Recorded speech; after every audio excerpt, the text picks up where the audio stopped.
আজ আমরা বানাতে যাচ্ছি ঘরোয়া উপায়ে অসাধারণ স্বাদের ফ্রাইড রাইস। হোটেলের মতো ঝরঝরে সুগন্ধি ও মজাদার এই ফ্রাইড রাইস আমি কিভাবে বানাবো সেটা সবার সাথে শেয়ার করবো, সাথে থাকুন। প্রথমে আমি চিনি গুঁড়ো পোলাওয়ের চালটাকে এভাবে করে সেদ্ধ করে নিয়েছি, আর সাথে নিয়েছি আমি বাকি উপকরণগুলো, চিংড়ি মাছ, ডিম ইত্যাদি যা যা লাগে আর কি।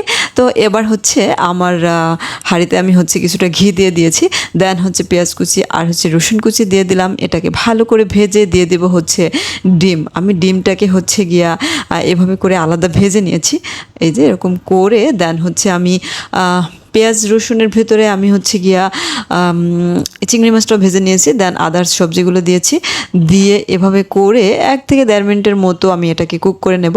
আর এটাকে পুরোপুরি সেদ্ধ করা যাবে না, ফ্রাইড রাইসের এটা মানে সবজিটা পুরোপুরি সেদ্ধ করা মানে লাগে না। তো হচ্ছে গিয়া এরকম করে হচ্ছে গিয়া আমি আরেকটু নেড়ে চেড়ে দেন হচ্ছে আমি চালগুলোকে দিয়ে দেবো। এই যে আমার রান্না কিন্তু অলমোস্ট হয়ে গেছে, সবজির রান্নাটা।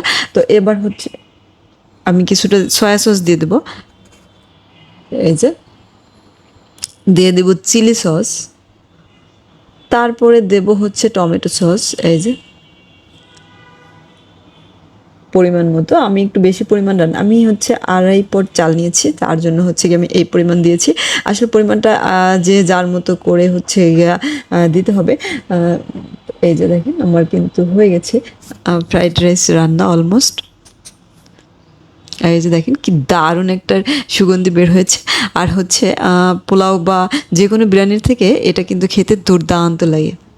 আপনি বাসায় ট্রাই করতে পারেন, এভাবে রান্না করতে পারেন। সত্যি এটা অনেক অনেক মজা। এই যে দেখেন দেখতেও কিন্তু অনেক লোভনীয় লাগছে। ধন্যবাদ সবাইকে আমার ভিডিওটা দেখার জন্য। আল্লাহ হাফেজ, বাই বাই, টাটা।